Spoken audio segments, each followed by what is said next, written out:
모세가 하나님께 아뢰되 내가 이스라엘 자손에게 가서 이르기를 너희의 조상의 하나님이 나를 너희에게 보내셨다 하면 그들이 내게 묻기를 그의 이름이 무엇이냐 하리니 내가 무엇이라고 그들에게 말하리이까. 하나님이 모세에게 이르시되 나는 스스로 있는 자이니라. 또 이르시되 너는 이스라엘 자손에게 이같이 이르기를 스스로 있는 자가 나를 너희에게 보내셨다 하라. 하나님이 또 모세에게 이르시되 너는 이스라엘 자손에게 이같이 이르기를 너희 조상의 하나님 여호와 곧 아브라함의 하나님 이삭의 하나님 야곱의 하나님께서 나를 너희에게 보내셨다 하라. 이는 나의 영원한 이름이요 대대로 기록할 나의 칭호니라. 아멘. 이름이라고 하는 것은요 참 여러 가지 의미를 담고 있어요. 사람의 이름만이 아니라 기업이라든지 제품의 이름도 그런 것 같습니다. 전 세계적인, 그러니까 세계적인 제품들을 보게 되면 기능과 모양도 물론 뛰어나야겠지만은 한 가지 그에 못지않게 기능과 모양 못지않게 뛰어난 아주 중요한 한 가지가 있습니다. 그게 바로 뭘까요? 그렇죠. 이름이라는 거예요. 이름만 딱 되면은 알 수 있는 제품이다라고 한다면 그 이름이 가지고 있는 가치는 상당하다라고 이제 할 수가 있는 거죠.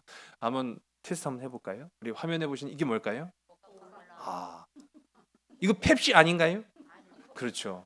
딱 보면은 아마 아시는 분들 많으실 거예요. 코카콜라. 자, 아주 이 음료 회사로 유명하지요. 코카콜라. 아마 전 세계 누구나가 거의 다 아는 이름이지 않을까라는 생각을 해요. 자, 이거 뭘까요? 예. 옛날에는 조선 나이키가 참 유행을 했었는데 요즘은 조선은 빠지고 그냥 나이키. 예. 그래서 신발 운동화 회사로 아주 유명한 나이키라는 그런 브랜드이지요. 이것도 뭘까요? 이건 또 모르시는 분들이 더 벤츠. 예. 벤츠 자동차로 유명한 독일의 벤츠 회사의 마크입니다. 이렇게 이름만 대면은 다 알 수 있는 것들이 참 많아요. 또 뭐 이런 것들 있죠? 예. 두 가지죠. 예. 위에는 애플, 밑에는 삼성. 우리나라 아주 대표적인 기업의 이름이에요. 아마 이 삼성 모르는 전 세계인들도 별로 없을 거예요. 전 세계 누구나 두 가지를 딱 알더라고요. 하나는 삼성, 또 다른 하나는 뭐죠? 아니던데요. 김정은이던데요.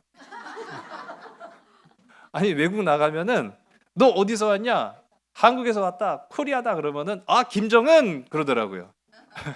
자 그래서 아니 한국 하면은 딱 두 가지 유명한 게 있는데 하나는 삼성이고 하나는 김정은이다. 뭐 그런 우스갯소리도 있습니다. 어쨌든 간에 수없이 많은 아류들이요. 지금 보여드린 이 브랜드, 이 제품의 이름, 성능은 뛰어넘을 수 있을지 몰라도 뛰어넘지 못하는 것이 바로 이 브랜드가 가지고 있는 이름의 가치, 이름의 정체성이더라 하는 겁니다. 전에도 우리나라에 이제 콜라, 우리 방금 보여드렸던 이 코카콜라 말고도 다른 여러 콜라들이 있었어요. 그런데 오래 못 가더라고요. 이 코카콜라라는 이 유명한 브랜드를 뛰어넘을 수 없더라는 것이죠. 참 그런 거 보면은 이름을 귀하게 여긴다라는 건 우린 뭐 100번 1000번 말해도 부족함이 없습니다만은 이름이 가지고 있는 그 가치는 상당하구나라는 걸 알 수 있는데 사람도 그렇습니다. 사람의 이름은요 단순히 이름은 아니다. 뭐 그런 얘기도 있어요. 단순한 이름이 아니라는 것이죠. 그 이름은요 그 사람이 가지고 있는 방금 말씀드렸던 가치 그리고 정체성 그 사람의 본질 그 모든 것들을 이름 안에 담고 있을 때가 참 많습니다. 화면 보시면은 오노마라고 하는 게 뭘까요? 오노마 히브리어입니다. 오노마라고 하는 게 바로 히브리어로 이름이에요.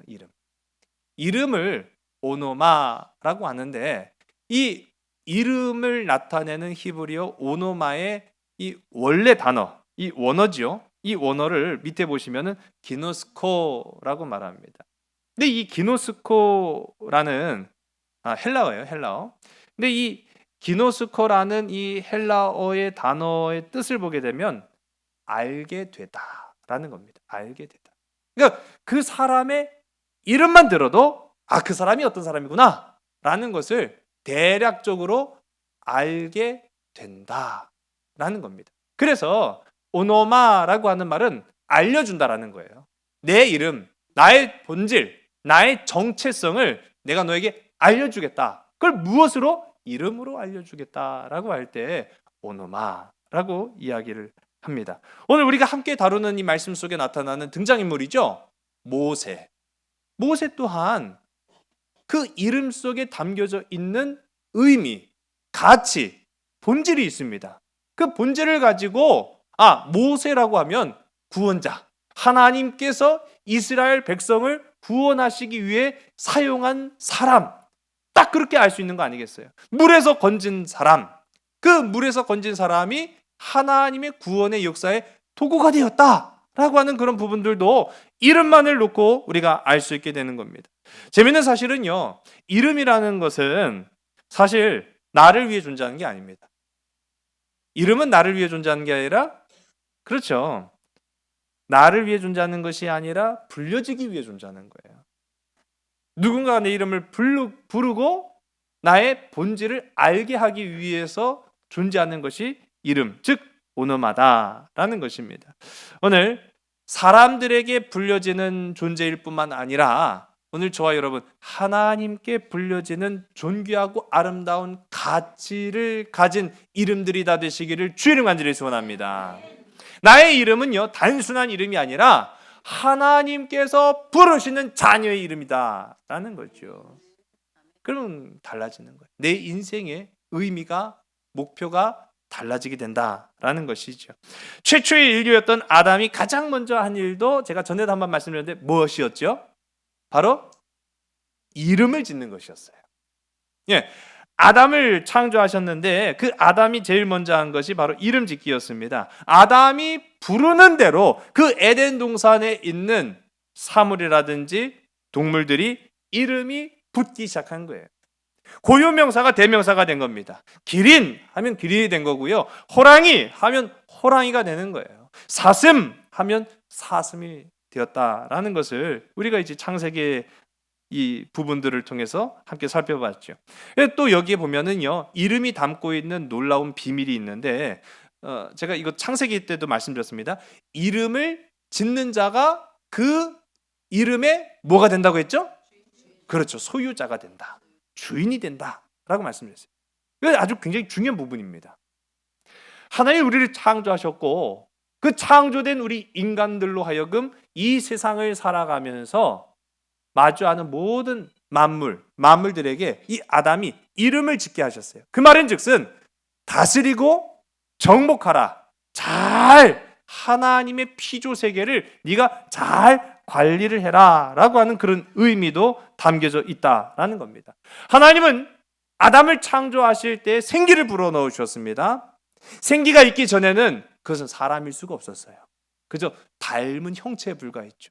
그러나 하나님께서 사람의 형상을 만드셨고 그 코에 생기를 불어넣어 주심과 동시에 사람은 비로소 사람이 됩니다. 마찬가지로 아담이 동물들에게 또는 피조물들에게 이름을 지어주는 동시에 그들은 비로소 생기를 얻게 되었다라고 하는 것이죠.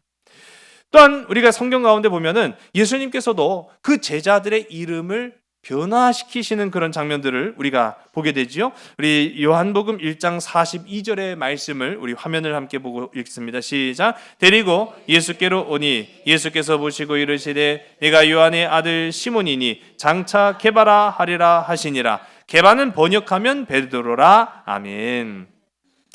게바, 베드로 다 똑같은 이름이지만 그 사용하는 그 형태가 좀 다를 뿐이죠. 의미는 같습니다. 반석이라는 의미예요. 자, 예수님도 이 베드로라는 이름을 지어주시고 또 우리가 함께 지난번에 살펴보았던 창세기 말씀 가운데도 보면 하나님께서도 이름을 바꾼 사례가 있어요. 누구 이름을 대표적으로 우리가 바꾼 걸 알죠? 야곱 이전에 그렇죠. 사라가 나오면 아브라함이 나와야죠. 예, 맞습니다. 아브라함의 이름을 아브라함으로 변화시키셨고, 예, 사레의 이름을 사라로 만드셨죠. 자, 이 대표적인 장면도 우리가 보고, 또 그 이후에 방금도 말씀하셨던 것처럼 야곱이라는 자의 이름을 이스라엘로 바꾸시는 그런 모습들을 보게 됩니다. 이름이 이렇게 바뀌었다라고 하는 것, 그것은 무슨 말입니까? 그 삶의 본질적인 주인이 바뀌었다라는 걸 의미하는 거예요. 야곱의 본질은 우리가 잘 우리 함께 나누었습니다만은, 야곱의 본질은 아주 지극히 세속적인 것이었어요. 욕심, 탐욕에 의한 삶을 살았던 인생이 바로 야곱이었습니다. 그러나 이 야곱이 이름이 바뀌었는데 단순히 이름만 바뀐 게 아니라 그의 주인이 바뀐 거죠. 하나님이 되신 겁니다.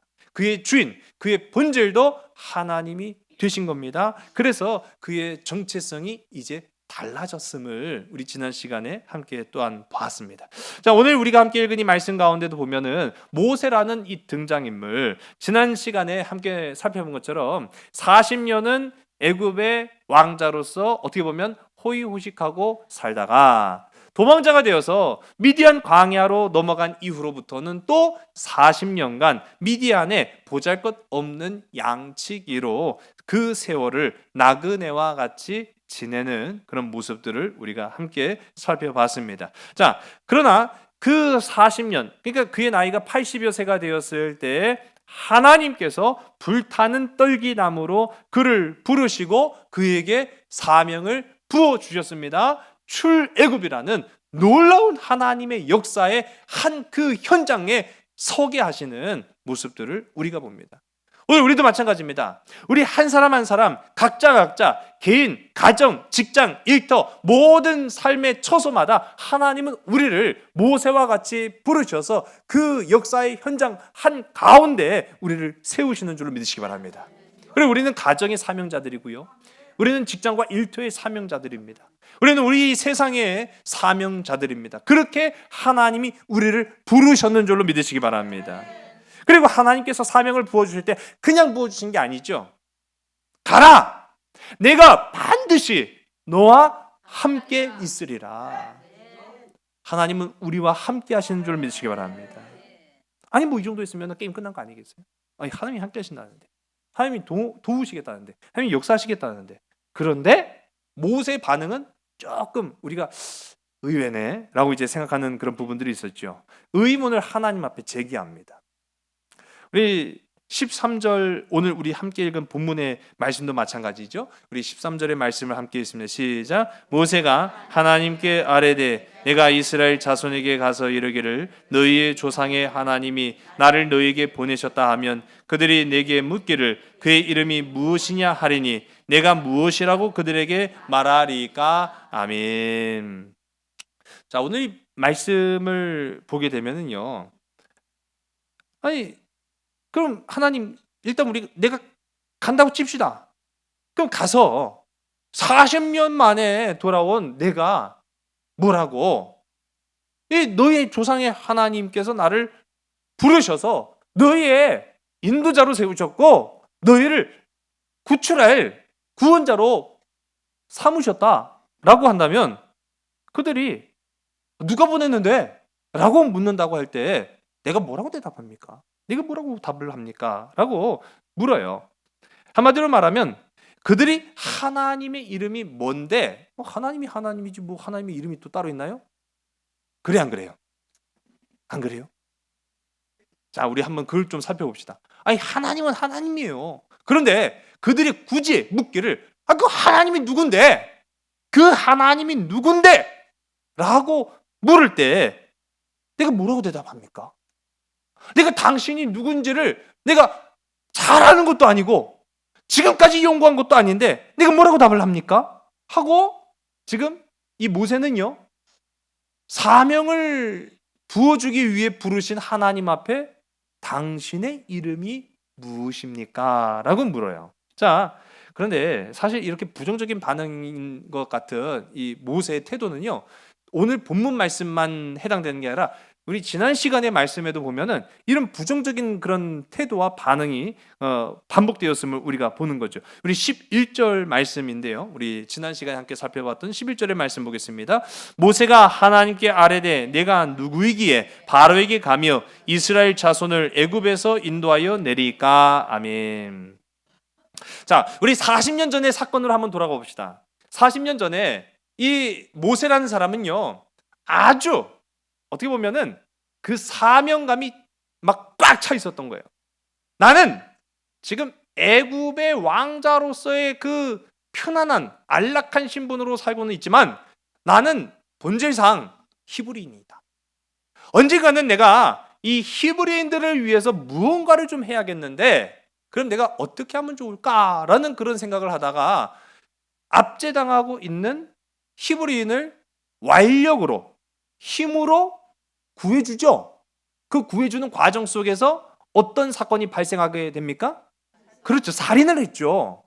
자, 목적을 위해서라면 수단과 방법을 가리지 않는 것이 하나님의 뜻일지요? 아닙니다. 그렇죠. 그걸 깨닫기까지 모세는 40년 걸린 거예요. 힘으로 하려고 했는데, 완력으로 하려고 했는데 내가 어느 정도 위치에 서 있으면 된다라고 생각해서 그렇게 하면 되는 줄 알았는데 아니란 걸 알았어요. 도리어 자기 백성 히브리인들에게서조차도 완전히 멸시받았죠. 네가 우리 재판관이라도 되냐? 하면서 그렇게 쫓겨 도망간 사람이 바로 이 미디안 광야의 양치기 모세였어요. 모세가요, 내가 너를 쓴다. 내가 너를 보낸다. 내가 너를 민족의 주도자로 삼겠다.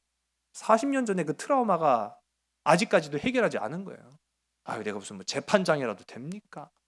내가 무슨 뭐 특별한 권세라도 있습니까? 아니, 40년 전에도 안 된 거를 지금 40년 동안 어떤 경력을 쌓은 것도 아니고 어떤 힘을 길러낸 것도 아니고 어떤 내가 지지 세력을 모은 것도 아닌 그저 양치기에 불과한 내가 40년 전보다 못하면 못했지 뭐 어떻게 더 대우를 받겠다고, 어떻게 더 대접을 받겠다고, 어떻게 더 영향력이 있을 거라고 나를 그렇게 보내십니까? 아유, 난 못합니다.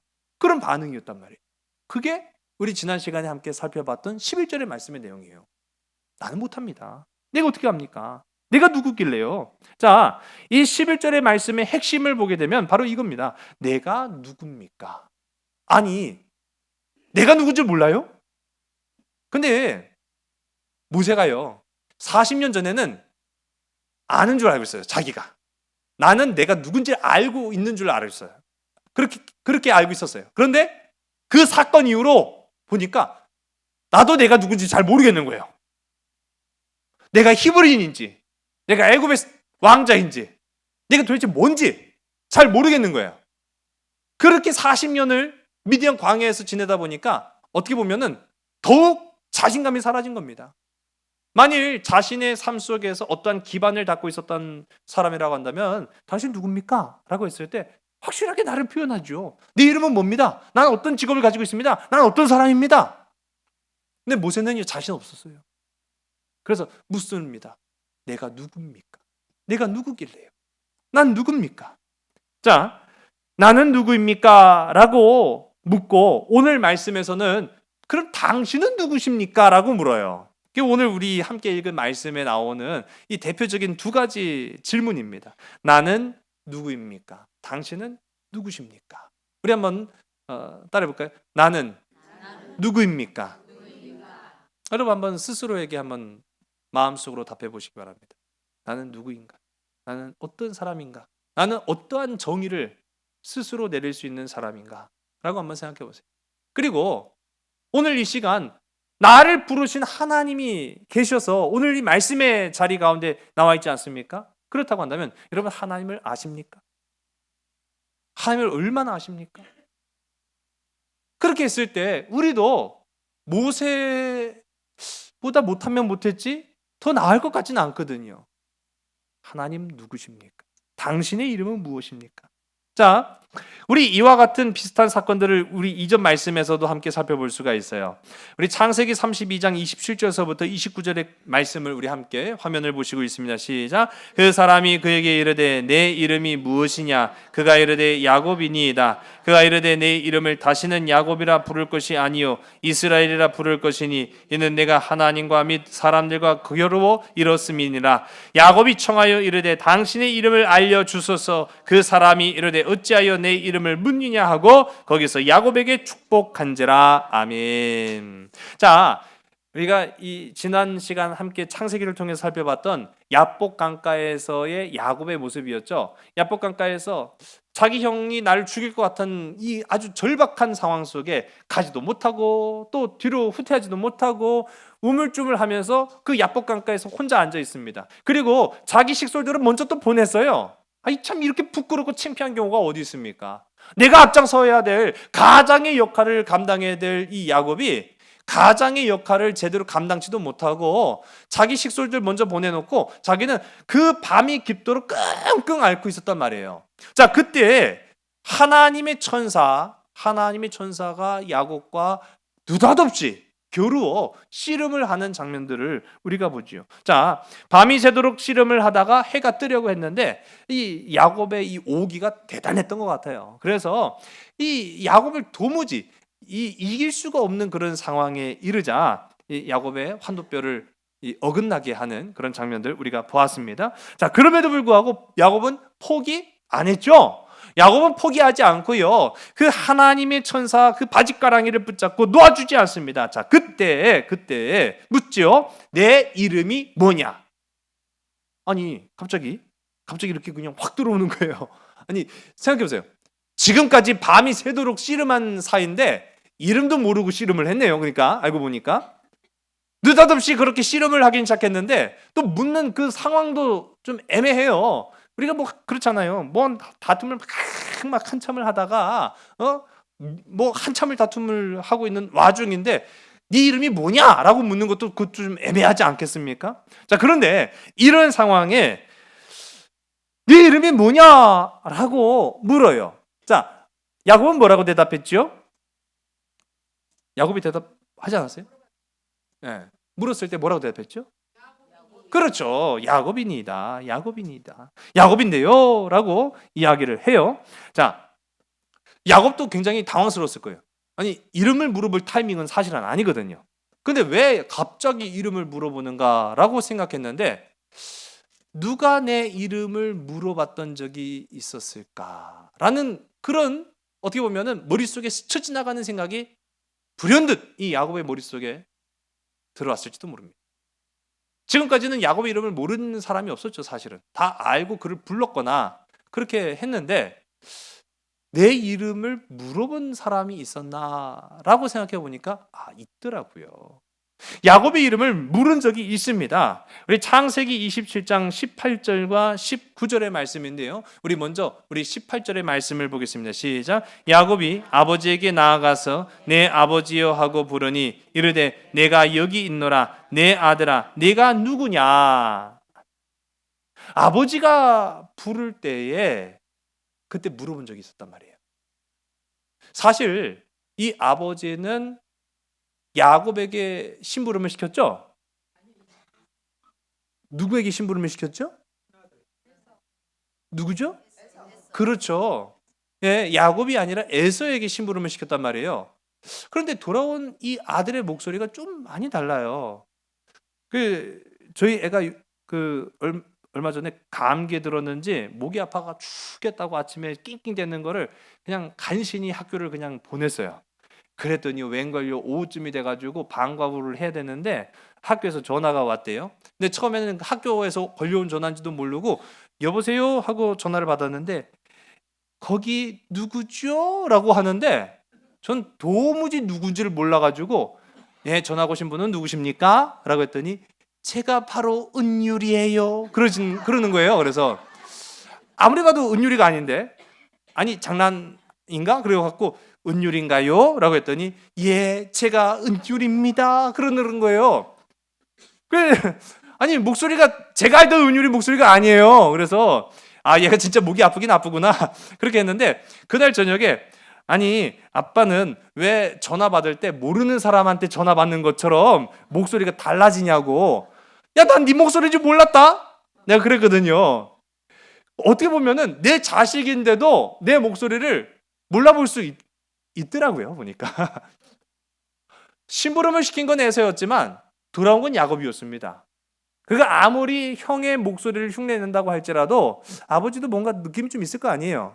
근데 이게 아리까리하단 말이죠. 우리 식으로. 이 아리까리하니까 네 이름이 뭐냐라고 물었단 말이에요. 내 아들아, 네가 누구냐라고 물었단 말이죠. 자, 그 물음에 이 야곱이 어떻게 대답했는지를 우리 19절의 말씀을 보겠습니다. 시작. 야곱이 아버지에게 대답하되 나는 아버지의 맏아들 에서로소이다. 아버지께서 내게 명하신 대로 내가 하였사오니 원하건대 일어나 앉아서 내가 사냥한 고기를 잡수시고 아버지 마음껏 내게 축복하소서. 아멘. 자, 야곱은 뭐라고 대답했죠? 그렇죠. 자신의 이름을 말하지 않고 형의 이름 에서를 말합니다. 자, 그렇게 해서 아버지를 속였고 그의 인생이 달라진 그런 경험을 우리가 지난 시간에 말씀을 통해서 살펴봤어요. 자, 그런데 오늘 말씀 이제 방금 전에 우리가 함께 나눴던 창세기 32장 말씀을 보면 야복강가에서 느닷없이 실험했던 이 하나님의 사자가 넌 누구냐? 내 이름이 무엇이냐라고 물었을 때는 야곱은요 속일 이유가 사실 없었죠. 그러다 보니까 자기 이름 그대로를 말한 겁니다. 야곱입니다. 야곱입니다. 자, 그 야곱입니다라고 고백을 하면서 보니까 내가 전에는 아버지를 속였는데 지금은 자신의 이름 그대로를 말하고 있거든요. 그 이름의 뜻이 속이는 자입니다. 훔치는 자입니다. 나는 누군가의 것을 빼앗는 자입니다. 라고 자기 입으로 고백을 하는 거예요. 자기 입으로, 자기의 이름으로 자기의 삶을 고백을 합니다. 자, 그러자 하나님께서 이 야곱에게 향하여서 너는 이제 더 이상 야곱이라 하지 말고 이스라엘이라고 해라. 그의 이름이 변화되었는 줄로 믿으시기 바랍니다. 이스라엘. 하나님이 싸워주시는 자가 됐다라는 거예요. 정체성이 변했다라는 것이죠. 자, 그렇게 이름이 바뀌었어요, 야곱이. 그리고 여러분 그 이야기를 우리가 기억하니까 제가 다시 한번 말씀을 드립니다. 야곱이 갑자기 자기 이름을 묻고 막 그렇게 변화되는 그런 과정을 겪거든요. 그리고 나서 야곱도 물어요. 당신의 이름이 무엇입니까? 당신의 이름이 무엇입니까? 우리 아까 전에 이제 함께 살펴봤던 29절의 말씀이거든요. 32장. 자, 우리 29절 말씀 우리 하반절을 보면 야곱이 청하여 이르되 당신의 이름을 알려주소서라고 이야기를 해요. 그러니까 나에게 이름을 물어본 당신은 누구십니까? 라고 되묻습니다. 자, 하나님이 뭐라고 답하셨죠? 네, 그걸 우리식으로 표현하면 네가 그거 알아서 뭐 하려고. 네가 그거 알아서 뭐 할 건데. 그렇게 이제 되물으시면서 뿅 하고 사라지신 거예요. 그러니까 하나님의 이름을 야곱에게는 알려주시지 않았단 말이에요. 자, 그런데 그런 장면들이 오늘 우리가 함께 읽은 이 본문에도 그대로 반복이 됩니다. 모세를 부르셨고요. 모세와 겨루어 싸운 것은 아니지만은 모세에게 이제 사명을 던져주시는 그런 장면 속에 모세 자신이 하나님 내가 누굽니까? 그리고 당신은 누구십니까? 라고 하는 그런 물음을 던졌단 말이에요. 자, 우리 화면을 한번 보겠습니다. 이게 뭘까요?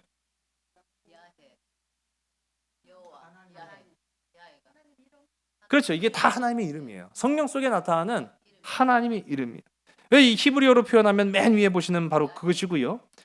야훼 또는 야훼, 엘로힘, 여호와, 예호바라고도 표현을 합니다. 그리고 아도나이라고 이야기를 해요. 제가 신학교를 다니면서 가장 어려웠던 게 이 헬라어는 그래도 어느 정도 되는데 히브리어가 참 어렵더라고요. 근데 히브리어와 헬라어는 다 쓰는 방향이 오른쪽에서부터 왼쪽으로 쓰기 때문에 그것도 물론이지만은 그뿐만 아니라 이 히브리어 같은 경우에는 읽는 방식이 있어요. 모음과 자음이 있는데 그 모음과 자음이 달라지는 그 상황에 따라서 읽는 그 발음도 달라집니다. 의미도 달라집니다. 자, 그런데 성경 가운데 나타나는 이 하나님의 여러 이름들, 그럼 어떤 게 맞는 이름일까요? 다 맞아요? 다 하나님의 이름이에요? 하나님 이름이 이렇게 많아요? 사실 이거 보면은요, 아니 하나님 이름이 겁나게 많네라고 할 수 있는데 이거 다 성경이 표현하는 하나님의 이름의 표기 방식이지만 하나님의 이름을 알지 못합니다. 하나님이 정확한 이름의 표기 방식을 우리는 알지 못하는 거예요. 그래서 여러 가지로 표현할 수밖에 없었던 거고요. 그리고 맨 위에 있는 이 글씨에 사람들이 그냥 이 모음을 붙인 거예요. 그래서 이 맨 위에 글씨를 읽을 때 예호바라고 읽습니다. 이 예호바가 야훼가 되기도 하고요. 그러니까 어떻게 거기에다가 자음 모음을 딱딱 붙이느냐에 따라서 읽을 때 예호바가 되기도 하고 야훼가 되기도 하는 거예요. 그러니까 각기 달라요. 그리고 그들은 이 하나님의 이름을 망령되이 읽을 수가 없기 때문에 하나님의 이름을 기록은 이렇게 하지만 읽을 때에는 아도나이라고 부릅니다. 그런 것처럼 하나님의 이름은 우리는 몰라요.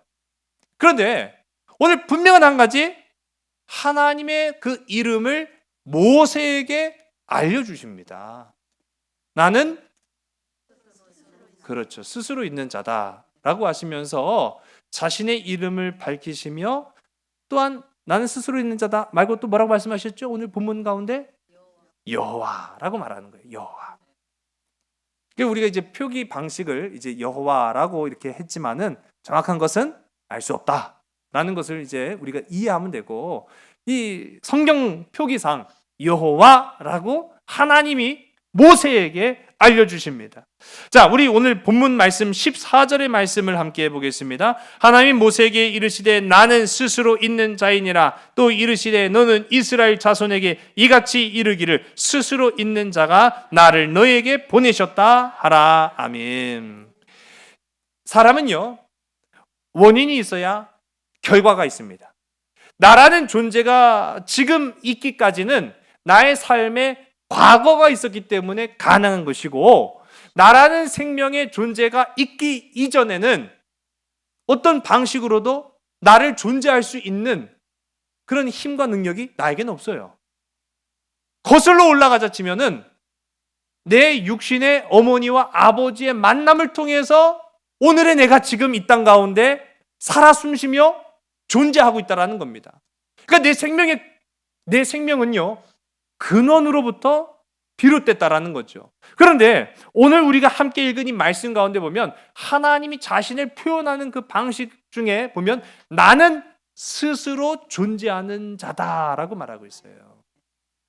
모든 피조물들은 그 근원이 있어야 가능한 일이지만 하나님만큼은 근원이 이유가 필요 없다라는 걸 말하는 거예요. 한마디로 말하면 하나님의 전능하심을 나타내는 그 가치, 그 정체성을 하나님께서 이름을 통해 모세에게 알려주시고 있다라는 거죠. 오늘 하나님을 믿는 저와 여러분, 그래서 복 있는 줄 믿으시기 바랍니다. 나의 하나님은 한계가 있으신 분이 아니라 나의 하나님은 다른 모든 피조물들과 마찬가지로 만들어진 신이 아니라 나의 하나님은 근원이 없으신, 그래서 그분 자신이 자신의 존재 자체이신 만왕의 왕이시다라는 것을 우리가 보는 거예요. 그래서 우리가 위로를 받는 거죠. 전능자에게서 우리는 지지를 받고 있는 하나님의 자녀들이기 때문인 것입니다. 오늘 우리가 함께 읽은 본문 15절의 말씀을 함께 읽습니다. 시작. 하나님이 또 모세에게 이르시되 너는 이스라엘 자손에게 이같이 이르기를 너희 조상의 하나님 여호와 곧 아브라함의 하나님 이삭의 하나님 야곱의 하나님께서 나를 너에게 보내셨다 하라. 이는 나의 영원한 이름이요 대대로 기억할 나의 칭호니라. 아멘. 여호와 곧 아브라함의 하나님, 이삭의 하나님, 야곱의 하나님이라고 이제 하나님께서 모세에게 말씀하시면서 나의 영원한 이름이 된다. 무엇이요? 여호와라고 하는 이름. 그리고 이 이름은 대대로 기록할 칭호다라고 말씀을 하십니다. 자, 그렇다면 이 하나님이 어떻게, 이 모세도 마찬가지지만은요, 이스라엘 백성들이 어떻게 했길래 지금 이와 같이 그들 앞에 모습을 나타나셨고 그의 이름을 알려주고 계신가라고 하는 그런 장면들을 우리가 궁금해할 필요가 분명히 있습니다. 왜 하나님은 스스로를 나타내시면서 구원의 역사를 이루려고 하시는가라는 거죠. 바로 너희가 나를 불렀기 때문이다 라고 말하고 있어요. 여러분, 바로 이겁니다. 굉장히 중요한 거예요. 우리가 하나님의 이름을 부를 때의 구원의 역사, 치료의 역사, 소망의 역사가 나타나는 줄로 믿으시기 바랍니다. 그러면 이전에는 우리가 하나님 이름 몰랐잖아요. 그 하나님 이름 몰랐는데 어떻게 우리가 하나님 이름을 부릅니까? 오늘 우리가 함께 읽은 말씀 아니지만요, 지난 시간 우리가 함께 읽은 말씀 7절과 9절의 말씀 보면 너희의 부르짖음이 나에게 닿았다라고 말하고 있어요. 부르짖었다라는 거예요. 부르짖었다. 우리 특히 우리 지난 시간에 함께 보았던 말씀인데요, 우리 부르짖었다라고 하는 이 부분은요, 히브리어로 자크라고 합니다. 이 자크라는 말은요, 어떤 식으로 부르짖느냐? 고통스러울 때 나타나는 신음소리입니다. 악! 하는 거예요. 근데 이 고통이 바로 애굽 안에서 압제당한 이스라엘 백성들이 고통을 받는 거예요. 그래서 막 신음을 냅니다. 비명소리를 지릅니다. 그 비명소리가 하나님의 귀에 닿았다라고 말하는 거예요. 우리 2장 23절에서부터 25절의 말씀을요, 우리 화면과 함께 읽습니다. 시작. 여러 해 후에 애굽 왕은 죽었고 이스라엘 자손은 고된 노동으로 말미암아 탄식하며 부르짖으니 그 고된 노동으로 말미암아 부르짖는 소리가 하나님께 상달된지라. 하나님이 그들의 고통 소리를 들으시고 하나님이 아브라함과 이삭과 야곱에게 세운 그의 언약을 기억하사 하나님이 이스라엘 자손을 돌보셨고 하나님이 그들을 기억하셨더라. 아멘. 여러분, 부르짖는 소리가 하나님께 닿아야 되는 줄로 믿으시기 바랍니다. 자, 고통으로 부르짖는 소리. 여러분, 생명의 변화는요, 고통의 신음소리에서 이루어진다라는 거예요. 물론 꼭 고통의 소리만이 아니라 할지라도 오늘 우리가 함께 읽은 이 본문의 말씀, 왜 하나님이 모세에게 나타나셔서 야곱에게도 알려주시지 않았던 그 이름을 왜 모세에게, 구원이 필요한 이스라엘 민족들에게 알려주셨느냐? 부르라고 알려주신 거예요. 부르라고 알려주신 거예요. 이제 너희가 그냥 아무 까닭 없이 부를 대상이 없고 부를 이름을 알지 못하여서 그냥 신음소리만 내지 말고 하나님 앞에 나와서 하나님의 이름을 불러라 라고 알려주셨다는 사실이에요. 오늘 이 말씀 여러분의 삶 속에 한번 적용하며 한 주일 동안 살아가시길 간절히 소원합니다. 하나님의 이름을 부르는 자에게 구원의 역사가 나타나게 되는 줄로 믿으시기 바랍니다. 하나님의 존재, 하나님의 이름을 아는 것만으로도 오늘 우리는요, 축복받은 자임을 기억하는 저와 여러분 되시길 간절히 소원합니다. 사도행전 4장 12절의 말씀은 이렇게 고백하고 있습니다. 다른 이로서는 구원을 받을 수 없나니 천하 사람 중에 구원을 받을 만한 다른 이름을 우리에게 주신 일이 없음이라 하였더라. 아멘. 구원의 이름은요, 오직 한 가지예요. 하나님이시라는 거예요. 다른 어떠한 세상의 이름, 다른 어떤 물질을 부르짖는다고 해서 우리를 구원해 주지 않습니다. 오직 하나님의 이름만이 나를 구원하신다라는 사실을 기억하시기 바랍니다. 우리가 잘 아는 예수님과 십자가를 같이 지었던 두 강도의 이야기. 골고다 언덕에서 우리 주님은요, 십자가를 지셨습니다. 강도들도 같이 십자가를 지고 죽음을 맞이하고 있었습니다. 그때 한 강도는 예수님을 조롱하고 비방하는데 앞장섰지만 다른 한 강도는 우리가 잘 아는 것처럼 예수님을 옹호했습니다. 그가 예수님을 어떻게 알아요? 예수님을 경험하기로 했습니까? 아니죠.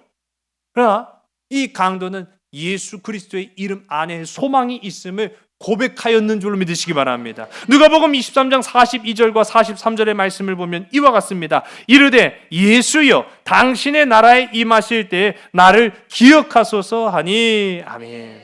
여러분, 예수 이름을 분명히 언급하고 있어요. 예수여.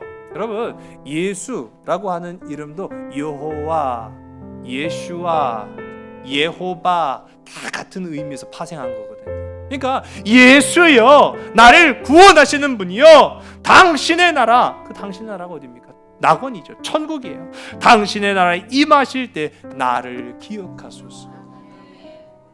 나의 이름을 기억해 달라는 얘기예요.